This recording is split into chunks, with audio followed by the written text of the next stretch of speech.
Hello दोस्तों, ये हमारा वीडियो है। वीडियो को आप ले सकते हैं, हमें कोई समस्या नहीं है। नॉवेल ऑफ किंग चैनल को सब्सक्राइब करें, लाइक, शेयर और ज्यादा से ज्यादा कमेंट करना। आज हम आपको एक नई और रोमांचक कहानी सुनाने जा रहे हैं, बिलियनियर बॉय 2। चलिए शुरू करते हैं। और इस तरह की चीजें सच में कई बार बहुत ज्यादा डरा देने वाली होती है। सिया ने सवाल करते हुए अवनी से पूछा, क्या तुम्हें नहीं पता कि तुम्हें हिप्नोटाइज किया गया था? और मैं खुद तुमसे पूछना चाहती हूं कि आखिर यह सब कुछ चल क्या रहा है। सिया को भी समझ नहीं आ रहा था कि आखिर कौन अवनी के साथ ऐसा कर सकता है।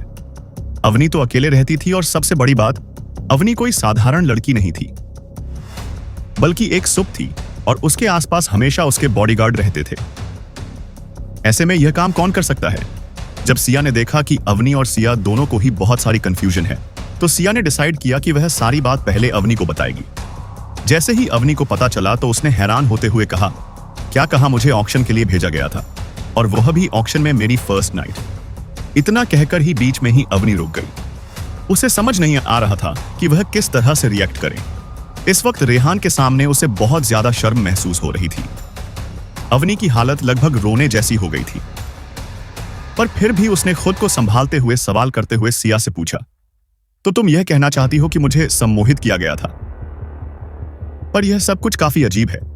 भला मुझे कोई सम्मोहित क्यों करेगा? अवनी को यह सारी बातें बहुत बहुत अजीब लग रही थी।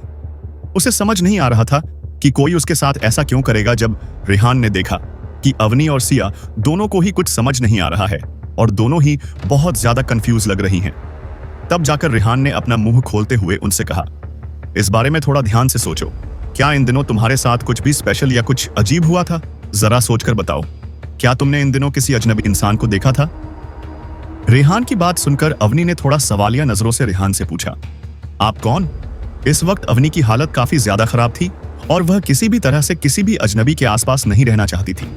इसलिए उसने पहले ही रेहान से उसकी पहचान जानना सही समझा।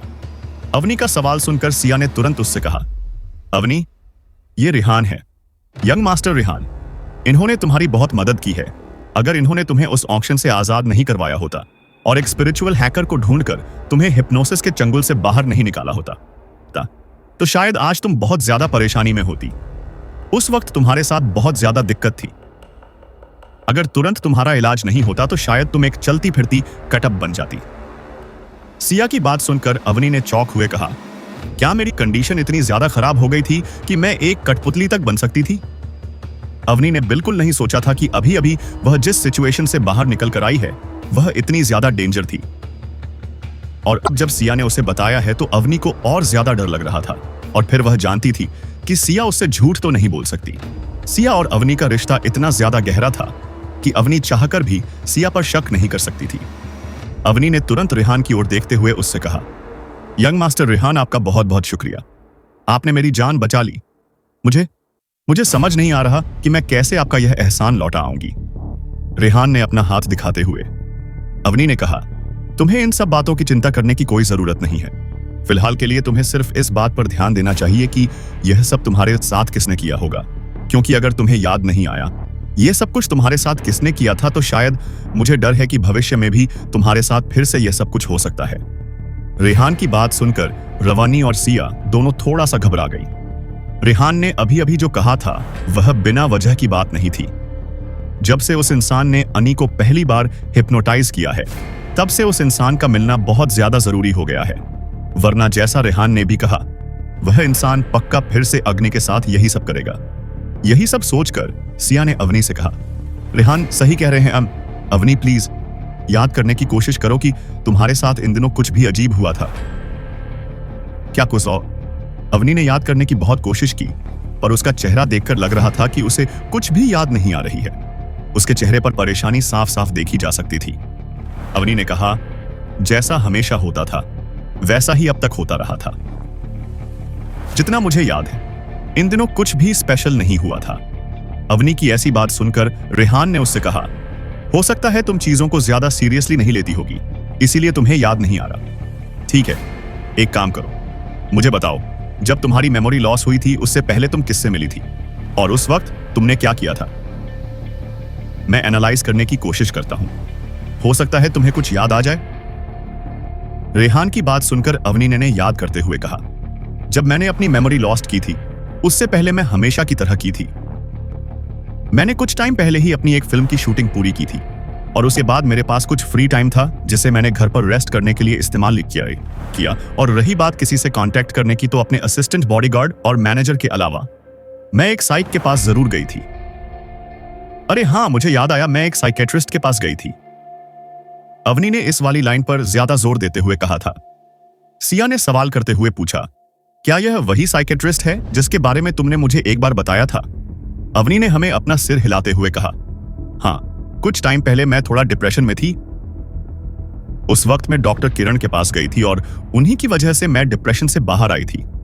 अवनी की बात सुनकर रेहान ने अपनी ठोड़ी रब करते हुए कहा, यह डॉक्टर जिसे तुमने बताया मुझे कुछ सही नहीं लग रहा है।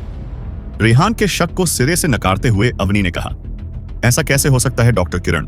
बहुत अच्छे इंसान हैं। मैं खुद बहुत बार उनके पास ट्रीटमेंट के लिए गई हूं और मुझे कभी कोई दिक्कत नहीं हुई। अवनी के हिसाब से डॉक्टर किरण काफी अच्छे इंसान थे।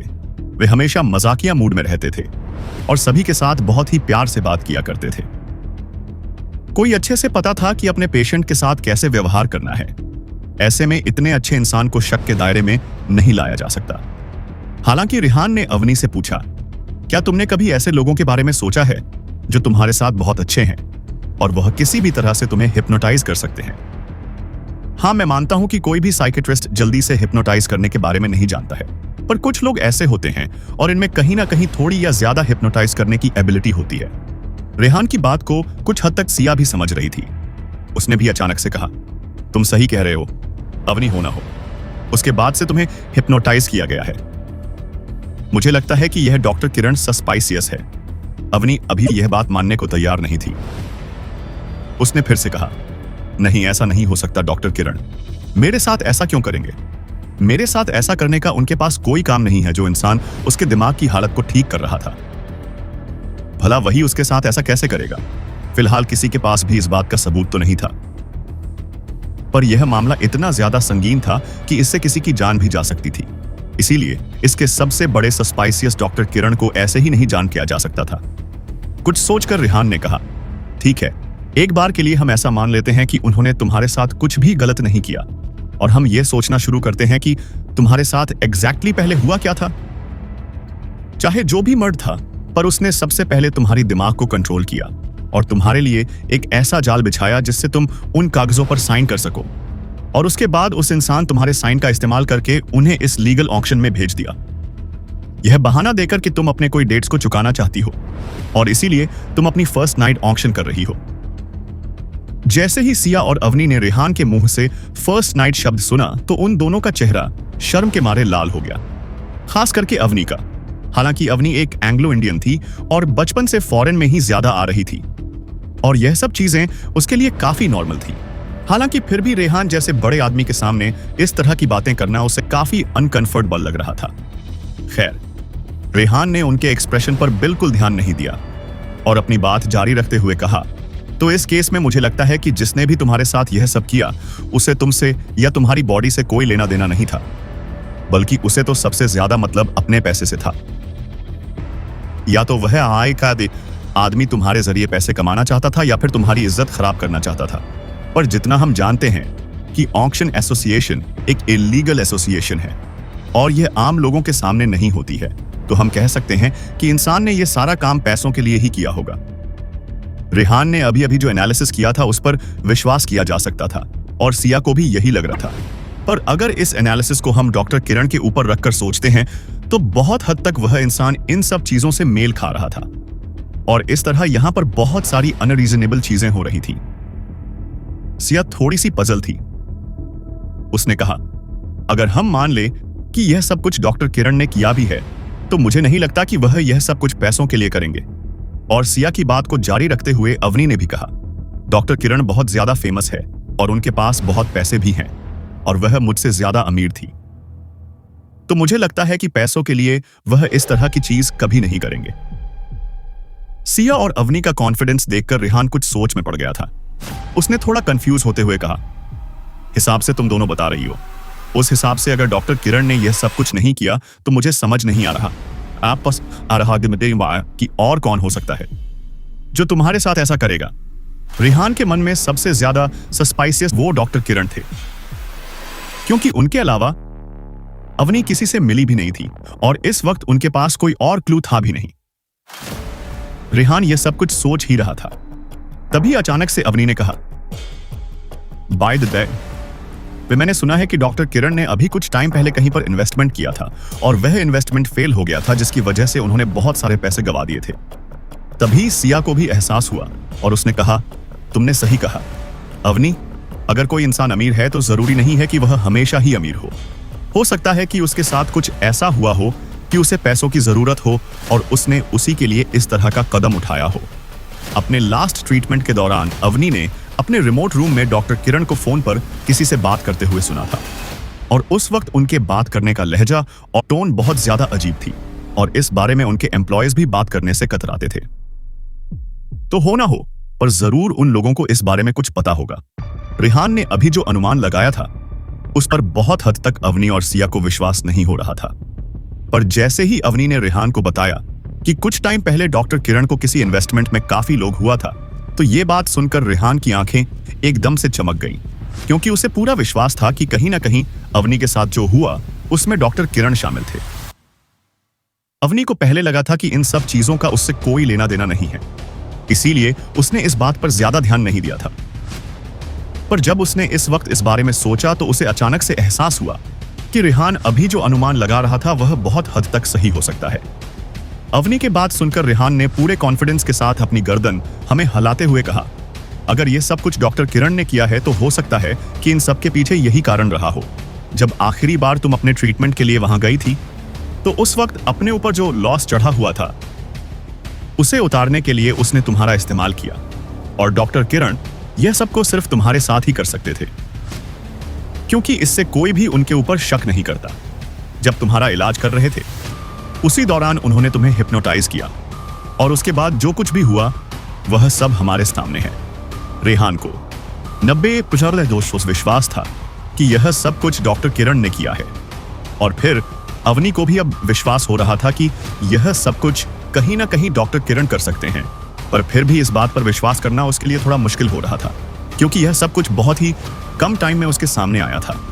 तभी रेहान ने कहा, मैं जानता हूं कि इस वक्त हम लोग सिर्फ अनुमान लगा रहे हैं। हो सकता है कि जिसने यह सब कुछ किया वह डॉक्टर किरण हो और ना भी हो, पर हम यह बात पूरे विश्वास के साथ नहीं कह सकते। हो सकता है हम बहुत ज्यादा सोच रहे हो और जिसने तुम्हारे साथ यह सब किया वह कोई और हो। रेहान ने अभी अनुमान लगाया था, उसे नहीं, उससे माफ पाए। सिया सहमत थी। उसने जोर देते हुए कहा, यह जरूर डॉक्टर किरण ने ही किया है, उसी ने तुम्हारे साथ यह सब किया है। अवनी, सिया और रेहान को इतना कॉन्फिडेंट देखकर अब अवनी को भी उन पर विश्वास हो रहा था। उसने धीरे से कहा, अब जब आप लोग इस कंक्लूजन तक पहुंच ही गए हो तो मुझे भी लगता है कि डॉक्टर किरण का इन सब से कुछ ना कुछ रिश्ता जरूर है। अवनी के बात सुनकर रेहान ने उससे पूछा, तो अब आगे क्या करने का प्लान है? क्या तुम उस इंसान का पता लगाना चाहती हो जिसने तुम्हारे साथ यह सब कुछ किया? अवनी कुछ बोलती उससे पहले ही सिया ने पूरे विश्वास के साथ कहा, इसमें पूछने वाली क्या बात है? हम लोगों से इंसान का पता जरूर लगाकर रहेंगे, वरना हो सकता है कि वह इंसान दोबारा अवनी के साथ यह सब कुछ करे। तभी अवनी ने पास हुई थोड़ा मायूस होते हुए कहा, पर हम लोग उस इंसान का पता कैसे लगाएंगे जिसने सच में मेरे साथ यह सब कुछ किया है? अवनी का यह सवाल सुनकर रेहान के चेहरे पर मुस्कान आ गई। उसने मुस्कुराते हुए कहा, मुझे तुम्हारी मदद करने दो। जब मैंने यह कदम उठा ही लिया है तो फिर मैं तुम्हें बीच रास्ते में बिल्कुल नहीं छोड़ूंगा। जिसने भी तुम्हारे साथ यह सब किया है उसे मैं जरूर ढूंढ लूंगा। रेहान की सारी बातें सुनकर सिया को रेहान से और ज्यादा लगाव महसूस होने लगा था। असल में देखा जाए तो दूर दूर तक रेहान का इन सब से कोई लेना देना नहीं था, पर फिर भी उसने अवनी की बहुत मदद की थी। अवनी को भी अपने दिल में रेहान के लिए बहुत इज्जत महसूस हो रही थी, क्योंकि रेहान ने सिर्फ उसकी जान ही नहीं बचाई थी बल्कि उसकी इज्जत भी बचाई थी और उसके लिए बहुत कुछ सहन भी किया था। अवनी को बिल्कुल समझ नहीं आ रहा था कि वह किस तरह से रेहान का यह एहसान चुकाएगी। जब रेहान ने देखा कि सिया और अवनी दोनों ही रेहान के लिए बहुत ज्यादा कृतज्ञ हो रही हैं, तो रेहान ने मुस्कुराते हुए कहा, प्लीज अब वापस थैंक यू मत कहना, तुम लोगों ने पहले ही बहुत बार कह दिया है। ये सब करना मेरे लिए कोई बड़ी बात नहीं है। अब एक काम करो, डॉक्टर किरण के बारे में तुम्हें जो भी पता है वह सब कुछ मुझे एक कागज पर लिख कर दे दो। रेहान की बात मानकर अवनी ने एक कागज पर सारी डिटेल लिख दी, जिसे लेकर रेहान बाहर चला गया ताकि सिया और अवनी आराम से एक दूसरे से बात कर सके। उस कमरे से बाहर आने के बाद रेहान ने अपने सिक्योरिटी गार्ड चीफ विमन को फोन किया और उससे कहा, विमन जल्दी से आकर मुझसे होटल में मिलो। रेहान का ऑर्डर मिलते ही विमन ने तुरंत कहा, मैं कुछ ही देर में वहां पहुंच जाऊंगा। बॉस रेहान के काम करने का तरीका थोड़ा सा अलग था। मर्डर को ढूंढने या फिर यह बात कंफर्म करने कि डॉक्टर किरण ही मर्ड है, इसके लिए रेहान बहुत ही सिंपल और अजीब तरीका अपनाता था। एक बार डॉक्टर किरण के हाथ लगने के बाद रेहान उन्हें विमन और उसके साथियों को सौंप देगा ताकि वह लोग पता लगा सके कि यह सब कुछ डॉक्टर किरण ने किया था या नहीं। श्रमिक आर्थिक विकास से कोई मतलब नहीं होगा कि असल में डॉक्टर किरण मर्ड है या नहीं। अगर रेहान को उन पर शक है तो वह सीधा एक्शन लेगा और उसके बाद का सारा काम उसके सब ऑर्डिनेंस कर देंगे। आज तक ऐसा कोई काम नहीं था जो रेहान के सब ऑर्डिनेंस ने 100% ना किया हो। होटल पहुंचते ही विमन जल्दी से रेहान के पास आया और उससे पूछा, यंग मास्टर रेहान, मेरे लिए क्या ऑर्डर है? रेहान ने डॉक्टर किरण की जो इंफॉर्मेशन वाला नोट अवनी से लिखवाया था उसे विमन को सौंपते हुए उससे कहा, अपने साथ कुछ आदमियों को ले जाओ और इस आदमी को ढूंढकर मेरे पास लेकर आओ। रेहान से वो नोट लेते हुए विमन ने एक नजर उसके ऊपर दौड़ाई और फिर यस बॉस कहकर वहां से चला गया। उसे बिना किसी एजिटेटर हान के ऑर्डर को मान लिया। विमन ने एक बार भी नहीं पूछा कि रेहान उस इंसान को क्यों ढूंढ रहा है। रेहान का सब ऑर्डिनेंस होने के कारण विमन को सिर्फ उसके ऑर्डर फॉलो करने होते हैं और उसके अलावा उसे किसी चीज की चिंता करने की जरूरत ही नहीं होती। जाने से पहले रेहान ने विमन से कहा, तुम्हारा एक सबऑर्डिनेट पायलट है ना, काम करो, मेरा प्लेन ले जाओ और जितनी जल्दी हो सके वहां पहुंचो। विमन में पूरे सम्मान के साथ कहा, जय सहाय। बॉस वहीं दूसरी तरफ अवनी के कमरे में सिया ने अवनी को इस दौरान जो कुछ भी हुआ वह सब कुछ डिटेल में बताया, क्योंकि रेहान ने उसे सब कुछ साफ साफ नहीं बताया था। पर सिया की बात सुनने के बाद अवनी एकदम हैरान रह गई। उसने चौथे हुए कहा, क्या मुझे उस ऑक्शन से मुझे वापस लेने के लिए रेहान ने मिलियन रे चुकाए हैं? यह बात सुनकर अवनी एकदम हैरान थी, क्योंकि यह अमाउंट उसके लिए भी बहुत बड़ी थी। और तभी सिया ने उसे बताया, इतना ही नहीं, वहां से निकालने के बाद तुम्हें रेहान एक स्पिरिचुअल हैकर के पास लेकर गया था ताकि तुम इस हिप्नोटाइज से बाहर आ सको, और उसके लिए उसने हुआ मिलियन रुपए खर्च कर दिए। अवनी को झटके पर झटके लगे जा रहे थे। मुझे विश्वास नहीं हो रहा था कि उसे बचाने के लिए रेहान ने उस पर 0 मिलियन रुपए खर्च कर दिए थे। अवनी के पास भी उतने ही पैसे थे जितने सिया के पास थे, और वह भी ज्यादा अमीर नहीं थी। जितने भी पैसे अवनी कमाती थी वह सब पैसे अवनी अपने करियर को आगे ले जाने के लिए खर्च कर देती थी। अवनी ने अजीब सा मुंह बनाते हुए कहा, मैं इतने पैसे वापस कैसे चुकाऊंगा? यंग मास्टर रेहान ने मुझे बचाने के लिए मुझ पर जो एहसान किया है, शायद उसे तो मैं जिंदगी भर ना चुका पाऊं। अवनी को परेशान देखकर सिया ने अपने दिल पर हाथ रखते हुए कहा, तुम चिंता क्यों कर रही हो? तुम्हारे लिए अभी भी मैं हूं। हम दोनों मिलकर यंग मास्टर रेहान के पैसे उन्हें वापस लौटा देंगे। मुझे नहीं लगता कि यह कोई बड़ी बात है। फ्यूचर में हम जो मूवी करेंगे और उससे जो पैसे कमाएंगे उन्हें सेव कर लेंगे। उन पैसों को लापरवाह होकर खर्च मत करना, इससे हम लोग जल्दी रेहान के सारे पैसे चुका देंगे। सिया की यह सारी बातें सुनकर अवनी थोड़ी सी इमोशनल हो गई थी। उसने अपने मन में सोचा कि उसकी बेस्ट फ्रेंड उसके लिए कितनी लॉयल है और उसका कितना ख्याल रखती है। हालांकि अनी जिस माहौल में पली बड़ी है उस माहौल में लॉयल्टी का असली मतलब अग्नि को नहीं पता था, पर फिर भी सिया की बातें उसके दिल को छू गई थी। तभी अचानक अपने के दिमाग में यह ख्याल आया कि जब भी रेहान सिया के आसपास होता है तो हमेशा सिया रेहान में खोई खोई रहती है। और यह सब सोचकर अवनी ने थोड़ा शक करते हुए कहा, सिया तुम्हारा यंग मास्टर रेहान से क्या रिश्ता है? जैसे ही अवनी ने यह सवाल किया तो सिया का चेहरा तुरंत शर्म से हल्का गुलाबी हो गया। असल में रेहान और सिया का रिश्ता इतना अच्छा भी नहीं था। वह तो उस वक्त एक्सीडेंटली उन लोगों का फिजिकल रिलेशन बन गया था। हाँ, यह सच था कि अनीसिया की बेस्ट फ्रेंड थी और वे दोनों हर बात एक दूसरे से शेयर करती थी, पर इस मामले में सिया थोड़ी सी शर्मीली थी, इसीलिए वह खुलकर कुछ कह नहीं रही थी। पर असल में रेहान और सिया के बीच में ऐसा कुछ अभी तक नहीं था जो कहने में सिया को शर्म आए। अवनी के पूछने पर सिया ने शुरू से लेकर अब तक जो कुछ भी हुआ वह सब कुछ उसे बता दिया और साथ ही अपने और रेहान के रिश्ते के बारे में भी अवनी को सब कुछ बता दिया। इतने सारे एप्स एंड डाउन्स देखकर अवनी एकदम दंग रह गई। उसमें थोड़ा मजा किया, लहजे में कहा, मैंने बिल्कुल उम्मीद नहीं की थी कि इतने से टाइम में तुम्हारे साथ इतना सब कुछ हो जाएगा, खास करके जिस वक्त की मेरी मेमोरी बिल्कुल भी नहीं बची है।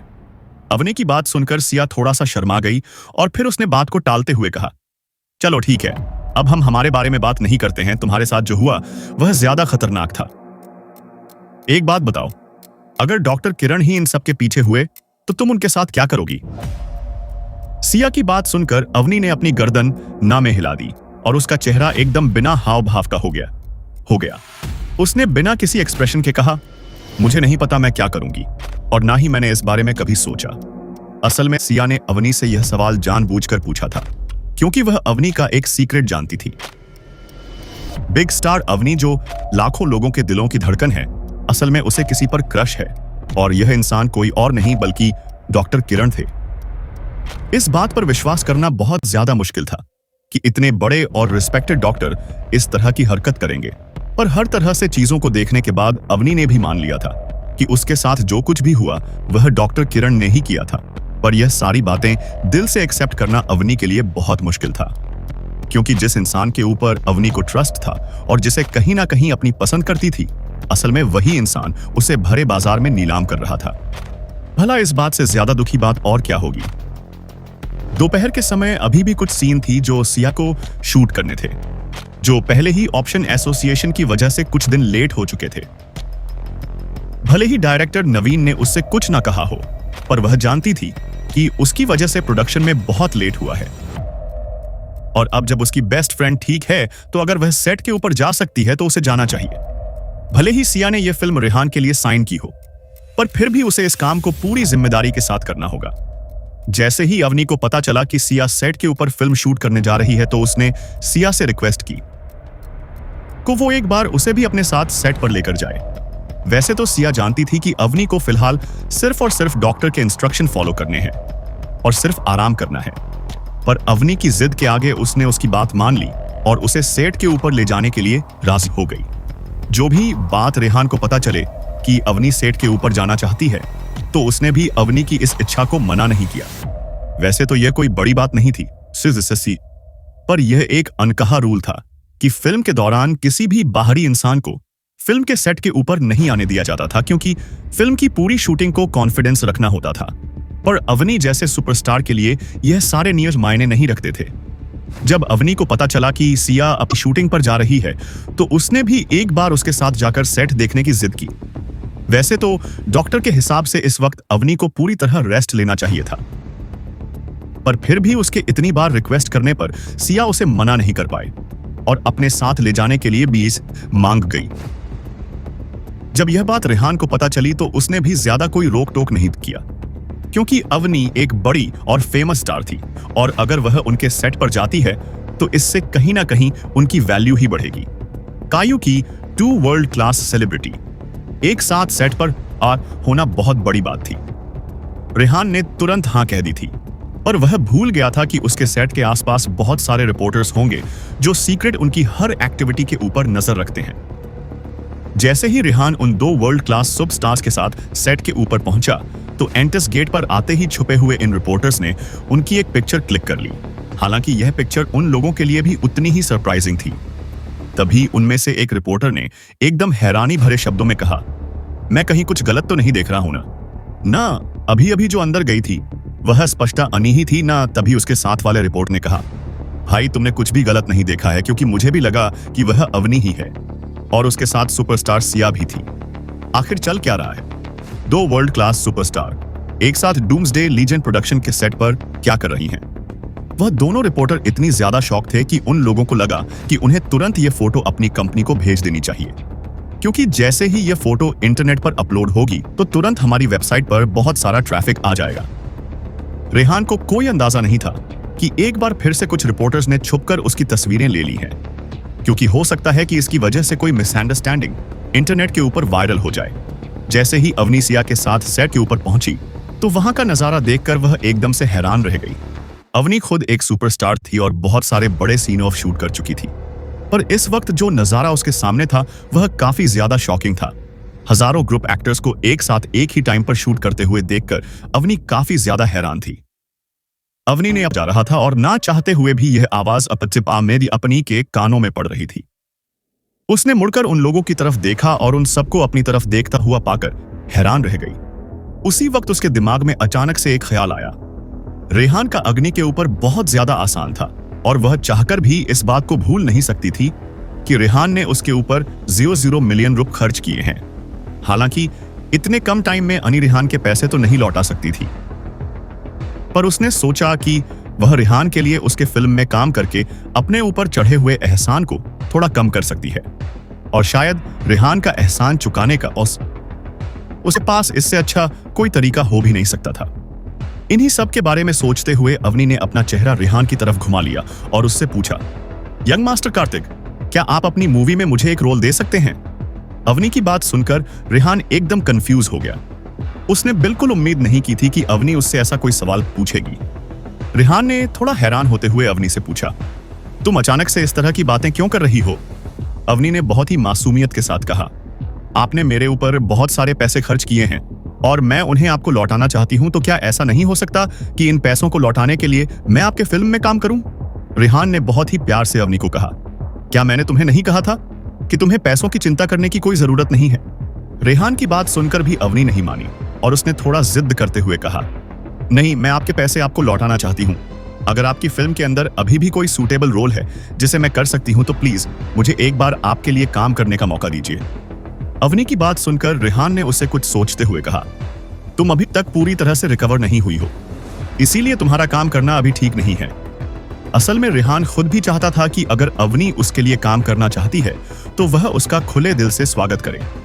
आफ्टर ऑल, अवनी एक वर्ल्ड क्लास सुपरस्टार है और उसके फैन भी बहुत सारे हैं, पर फिर भी रेहान को इन सब के अलावा अवनी के हेल्थ का भी ध्यान रखने की जरूरत थी, क्योंकि अवनी आज ही जगी है और ऐसे में अगर अवनी तुरंत काम करना शुरू कर देगी तो हो सकता है कि इसके रिकवरी के ऊपर इसका असर हो जाए। और इससे भी ज्यादा अवनी इसीलिए काम करना चाहते थे ताकि वह रेहान का एहसान चुका सके। ऐसे में अगर रेहान मान जाता है तो शायद यह कहीं ना कहीं इंसानियत वाली बात नहीं होगी, पर अब अवनी ने जिद करनी शुरू कर दी, इसीलिए रेहान को मानना ही पड़ा। रेहान ने अपना हाथ दिखाते हुए डायरेक्टर नवीन को अपनी तरफ आने का इशारा किया। रेहान का इशारा पाते ही डायरेक्टर नवीन लपक कर वहां पहुंच गए। उनके आते ही रेहान ने नवीन जी से कहा, डायरेक्टर नवीन, अवनी हमारे क्रू को ज्वाइन करना चाहती हैं। क्या आप बता सकते हैं कि इस वक्त हमारी फिल्म में अवनी के लिए कोई सूटेबल रोल है? क्या रेहान की बात सुनते ही डायरेक्टर नवीन ने अपने मन में सोचा कि उसके बॉस काफी अमेजिंग है। उन्होंने बिना कुछ कहे ही अपनी फिल्म के लिए एक और सुपरस्टार को हायर कर लिया है। 2 सुपरस्टार को एक साथ एक ही फिल्म में काम करता देखकर बॉक्स ऑफिस के ऊपर तहलका मच जाएगा। अगर एक शॉट ऐड कर देने से फिल्म सुपर डुपर हिट हो सकती है तो फिल्म में और कैरेक्टर को जोड़ना उनके लिए कोई बड़ी बात नहीं थी। अब चाहे पूरी रात स्क्रिप्ट के ऊपर काम करना पड़े या फिर एक हफ्ते तक डायरेक्टर नवीन पूरी मेहनत के साथ काम करेंगे। डायरेक्टर नवीन ने जल्दी से खुश होते हुए रेहान से कहा, of course young master superstar Avni का हमारी फिल्म में काम करना काफी बड़ी बात होगी। मैं जल्दी ही इस पर काम करता हूं। रेहान ने जब देखा कि डायरेक्टर नवीन बिना किसी झिझक के हां कर रहे हैं, यह जानते हुए भी कि इसे उन पर कितनी ज्यादा जिम्मेदारी बढ़ जाएगी, तो फिर रेहान ने भी अवनी को हां कह दिया। कुछ सोचकर रेहान ने डायरेक्टर नवीन से कहा, काफी टाइम से सभी लोग बहुत मेहनत से काम कर रहे हैं। मुझे लगता है कि इन्हें थोड़ा रिलैक्स करने की जरूरत है। एक काम करते हैं, आज रात एक पार्टी करते हैं। रेहान की बात को उनसे कुछ दूरी पर खड़े उनके क्रू मेंबर्स ने भी सुन लिया था और यह बात सुनते ही वह सभी लोग बहुत ज्यादा खुश हो गए। जब से सभी लोग यहां पर आए थे तब से हर कोई बस काम ही कर रहा था और काम के वजह से काफी ज्यादा टेंस भी रहता था और मुश्किल से ही कोई अपने लिए थोड़ा बहुत टाइम निकाल पाता था। यह तो रेहान था जो अपने साथ काम करने वाले लोगों के लिए इतना ज्यादा सोचता था। सभी लोगों से रेहान बस यही चाहता था कि वह लोग अपना बेस्ट दे और उनका ख्याल रखना वह अपनी जिम्मेदारी समझता था। सभी लोगों इतना ज्यादा खुश हो गए थे कि हर कोई रेहान को उसके लंबी उम्र के लिए दुआएं दे रहा था। तभी डायरेक्टर नवीन ने सोचा कि शाशा इस वक्त यहां पर नहीं है और उसके यहां नहीं होने की वजह से रोज के जितने भी काम हैं उन सब की जिम्मेदारी डायरेक्टर नवीन के ऊपर थी। अभी अभी रेहान ने तो कह दिया था कि वह आज रात एक पार्टी होस्ट करने वाला है, पर डायरेक्टर नवीन को कुछ बातें समझ नहीं आ रही थी। इसीलिए उसने कंफर्म करने के लिए रेहान से पूछा, बॉस, आज रात जो पार्टी होने वाली है उसमें कितने लोग आने वाले हैं? जैसे ही रेहान ने यह सवाल सुना तो कुछ देर के लिए वह दंग रह गया। उसने डायरेक्टर नवीन से कहा, कितने लोग से क्या मतलब है? ऑफ कोर्स, हम सभी लोग एक साथ पार्टी करेंगे। डायरेक्टर नवीन पूरी तरह शो नहीं थे, इसीलिए उन्होंने फिर से पूछा, क्या ग्रुप परफॉर्मेंस के लिए जो आर्टिस्ट आए हैं वह लोग भी पार्टी में शामिल होंगे? फिलहाल मूवी के अंदर 4000 क्रू मेंबर्स थे और उनमें से 2000 लोग टेम्पररी बेसिस पर फिल्म स्टूडियो से ही हाई किए गए थे। ऐसे में अगर इन लोगों को पार्टी में इनवाइट नहीं भी किया जाता है तो भी कोई बड़ी बात नहीं होगी। इसीलिए डायरेक्टर नवीन को समझ नहीं आ रहा था कि क्या रेहान इन सबको भी पार्टी में बुलाने वाले हैं या नहीं, क्योंकि अगर इतने सारे लोग एक साथ आते हैं तो डायरेक्टर नवीन पर एक बहुत बड़ी जिम्मेदारी आ जाएगी। जैसे ही डायरेक्टर नवीन ने ग्रुप एक्टर्स की बात की, वह रेहान समझ गया कि डायरेक्टर नवीन क्या सोच रहे हैं। इसीलिए रेहान ने मुस्कुराकर डायरेक्टर नवीन से कहा, इट्स फाइन, अगर सब लोग आते हैं तो ये और भी ज्यादा अच्छी बात होगी। जितने ज्यादा लोग होंगे पार्टी करने का मजा उतना ही ज्यादा होगा, और इसके लिए आप ग्रुप आर्टिस्ट को भी पार्टी में शामिल होने दीजिए जिन्हें फिल्म स्टूडियो से हाई किया गया है। रेहान हमेशा ही सबके लिए अच्छा ही सोचता था, और यह बात जो अभी अभी रेहान ने कही थी उसे सुनकर डायरेक्टर नवीन बिल्कुल भी सरप्राइज नहीं हुए थे। पर फिलहाल एक और सवाल डायरेक्टर नवीन के दिमाग में था जो वे रेहान से पूछना चाहते थे। फिलहाल सवाल यह है कि अवनी और सिया के एक साथ फिल्म में काम करने से कियारा को कोई परेशानी होगी। एक तरफ अवनी के जिद करने पर रेहान उसे फिल्म की क्रू का हिस्सा बनाने के लिए तैयार हो गया, और वहीं दूसरी तरफ डायरेक्टर नवीन और बाकी सब लोग भी चाहते थे कि सुपरस्टार अवनी उनके फिल्म का हिस्सा बने। वहीं इतने दिनों की भागदौड़ के बाद रेहान और बाकी सब लोगों को एक रेस्ट की जरूरत थी। इसीलिए रेहान ने कहा कि वह आज रात सभी को एक पार्टी दे रहा है, और इस पार्टी के अंदर फिल्म के परमानेंट ग्रुप मेंबर्स के साथ साथ ग्रुप आर्टिस्ट जिन्हें सिर्फ स्टूडियो से हारी किया गया था वे लोग भी शामिल हो सकते हैं। तभी नवीन जी ने कुछ सोचा और फिर कहा, पर बॉस, इतने सारे लोगों की पार्टी हम इतनी सी जगह में कैसे करेंगे? यह सवाल सुनते ही रेहान ने एक नजर दूसरी तरफ दौड़ आई जहां पर बहुत सारे लोग काम कर रहे थे, और फिर कुछ देर तक सोचने के बाद उसने कहा, स्काईसी बैंक्वेट इवेंट अभी अभी पूरा हुआ है। हाँ, तो मुझे लगता है कि उस एरिया में हम आराम से हजारों लोगों की पार्टी कर सकते हैं। जैसे ही डायरेक्टर नवीन को यह बात याद आई, एकदम खुश होते हुए रेहान की तारीफों के पुल बांधने लगे। तभी रेहान ने उनसे कहा, ठीक है, फिलहाल में सबसे पहले जाकर ताजमहल 5 स्टार होटल से इसके लिए परमिशन लेना होगा, और आज रात के लिए हमें उस जगह को बुक करना होगा, और वही लोग हमारे लिए आज रात को खाने का इंतजाम भी करेंगे। डायरेक्टर नवीन ने जल्दी से यस बॉस कहा। इस तरह की छोटी मोटी चीजों के लिए रेहान को पर्सनली वहां जाने की जरूरत नहीं थी। उन्होंने को ऑर्डर दे दिया था। हालांकि डायरेक्टर होने की वजह से वे खुद भी यह सब नहीं करेंगे, पर अपने किसी सबऑर्डिनेट को ऐसा करने के लिए ऑर्डर दे देंगे। वैसे तो ताजमहल 5 स्टार होटल में हर कोई जानता था रेहान और सिया का उनके बॉस अमन से काफी अच्छा रिश्ता है, और इसीलिए जैसे ही डूम्सडे लीजेंड फिल्म की क्रू उनसे कोई भी रिक्वेस्ट करती है तो वे लोग तुरंत उसे पूरा करने की कोशिश करते हैं, और इस वजह से कहीं ना कहीं अमन का सपोर्ट रेहान को मिल जाता है। जैसे ही डायरेक्टर नवीन ने अपने सबऑर्डिनेट को ताजमहल 5 स्टार होटल में इसके लिए रिक्वेस्ट करने के लिए भेजा, तो उन लोगों ने बिना किसी झिझक के तुरंत इस रिक्वेस्ट को मान लिया, और साथ ही साथ उस होटल ने रेहान के लिए और उसकी टीम के लिए सिक्योरिटी का इंतजाम भी कर दिया था कि रेहान और सिया और बाकी सब लोगों को बिना वजह कोई भी परेशान ना करें। खास करके रिपोर्टर्स एक तरफ डूम्सडे लीजेंड क्रू के लोग दोपहर के वक्त शूटिंग करने में बिजी थे, तो वहीं दूसरी तरफ ताजमहल 5 स्टार होटल स्काईसी वेन्यू को साफ करने में और वहां पर सिक्योरिटी पैरामीटर अरेंज करने में लगा हुआ था, और वहीं दूसरी तरफ पूरे इंटरनेट के ऊपर एक नया सैलाब आ गया था। सुबह उन रिपोर्टर्स ने जो फोटो क्लिक की थी इस वक्त पूरे इंटरनेट के ऊपर वायरल हो रही थी।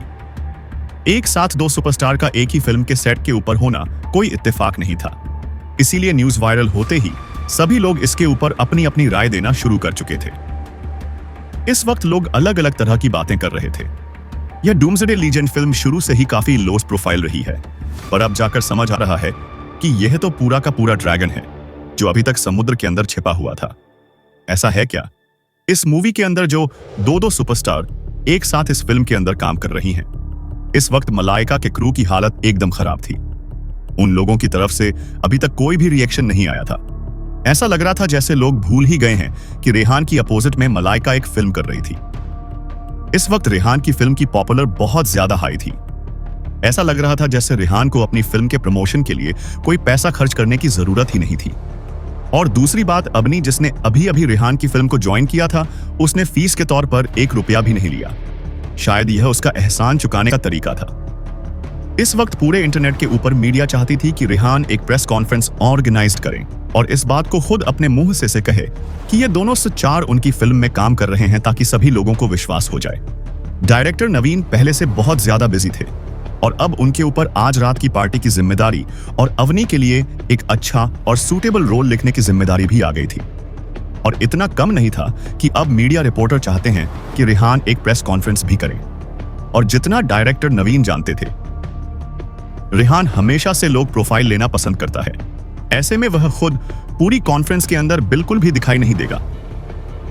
तो हो सकता है कि इसकी जिम्मेदारी भी उनके ऊपर ही आ जाए। इतना सब कुछ सोच सोचकर डायरेक्टर नवीन पूरी तरह परेशान हो गए थे।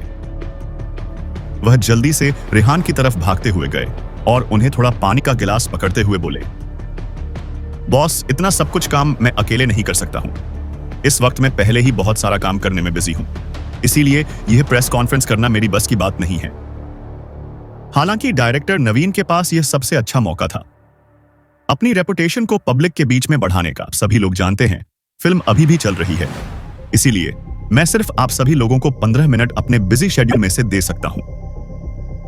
आप लोगों को जो सवाल पूछने हैं इस दौरान पूछ सकते हैं। जैसे ही सब रिपोर्टर्स ने सुना कि उनके पास सिर्फ 15 मिनट है, तो यह सुनकर सभी लोग बहुत ज्यादा हताश हो गए, क्योंकि उनके पास पूछने के लिए बहुत सी बातें थी और वह भी जानते थे कि 15 मिनट बहुत कम है। फिर भी सभी लोगों ने थोड़ा सा संतोष रखा कि कम से कम फिल्म के डायरेक्टर खुद आकर सारी बातें बता रहे हैं। अब सभी लोग अपना अपना सवाल पूछने के लिए अपना हाथ उठा रहे थे और डायरेक्टर नवीन बिना किसी भेदभाव के रैंडम किसी को भी अपना सवाल पूछने के लिए इजाजत दे रहे थे। तभी एक रिपोर्टर ने खड़े होते हुए कहा, मैं आपसे यह सवाल पूछना चाहता हूं कि आज सुबह से इंटरनेट के ऊपर जो अफवाह चल रही है, क्या वह सच है? क्या सच में सुपरस्टार अवनी आपकी फिल्म को ज्वाइन करने वाली है? उस रिपोर्टर का सवाल सुनकर डायरेक्टर नवीन ने कहा, मैं आप सभी को यह बात बताना चाहता हूं कि आप लोगों ने जो भी सुना वह सच है। सुपर अवनी हमारे साथ इस फिल्म में काम कर रही हैं और उन्होंने इसके लिए डूम्सडे लीजेंड फिल्म के साथ एक कॉन्ट्रैक्ट भी साइन कर दिया है। डायरेक्टर नवीन के शब्द उन रिपोर्ट्स के लिए बिल्कुल वैसे ही थे जैसे किसी शांत झील के अंदर किसी ने बम फेंक दिया हो। उसके बाद दूसरे रिपोर्टर ने अपना सवाल पूछा, डायरेक्टर नवीन, क्या आप हमें यह सब कुछ डिटेल में बता सकते हैं कि कैसे सुपरस्टार अवनी आपकी फिल्म का हिस्सा बनी? क्योंकि मुझे लगता है कि उनके फैन के साथ साथ रिपोर्टर्स भी यह बात जानने के लिए बहुत ज्यादा क्यूरियस हैं। एक ही वक्त पर आपकी फिल्म में 2 वर्ल्ड क्लास सेलिब्रिटी काम कर रही हैं। यह सवाल सुनकर डायरेक्टर नवीन ने एक गहरी लंबी सांस ले और उसके बाद वहां खड़े रिपोर्टर से कहा, इसमें ज्यादा कुछ बताने जैसी कोई बात नहीं है। यह बाकी जॉब की तरह ही एक नॉर्मल जॉब है। जैसे एक डायरेक्टर होने के कारण एक फिल्म को शूट करना मेरा काम है, उसी तरह एक सुपरस्टार एक्टर के लिए फिल्म में एक्टिंग करना उसका काम है। और रही बात एक साथ 2 सुपरस्टार के हमारी फिल्म में काम करने की, तो मैं सिर्फ इतना कह सकता हूं कि इस फिल्म का प्लॉट बहुत ज्यादा इंटरेस्टिंग है, इसीलिए 2 सुपरस्टार हमारी फिल्म में काम करने के लिए इंटरेस्टेड हैं। डायरेक्टर नवीन ने अभी जो जवाब दिया था बहुत ही ज्यादा फॉर्मल था। उन्होंने अपनी बातों में किसी तरह की कोई भी हिंट नहीं दी थी और शायद इस वजह से कहीं ना कहीं रिपोर्टर्स बहुत ज्यादा असंतुष्ट थे। इसीलिए बिना डायरेक्टर नवीन के इंस्ट्रक्शन को फॉलो किए वह लोग लगातार अपना सवाल पूछने लगे।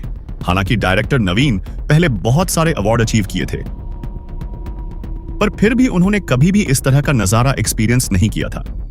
इतने सारे लोगों को एक साथ होता हुआ देखकर वह एकदम से घबरा गए और उन्होंने तुरंत सिक्योरिटी गार्ड को बुला लिया।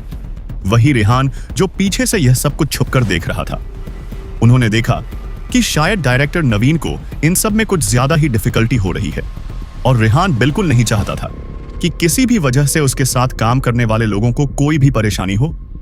कुछ सोचकर रेहान ने सिया से कहा, एक काम करो, अपने साथ अवनी को बाहर ले जाओ और प्रेस कॉन्फ्रेंस में जो सवाल पूछे जा रहे हैं उनका जवाब दे दो, ताकि डायरेक्टर नवीन का बोझ थोड़ा सा हल्का हो जाए। मैं देख पा रहा हूं कि वह इतना सब कुछ अकेले हैंडल नहीं कर पाए। आओ आई को सिकाइशी है।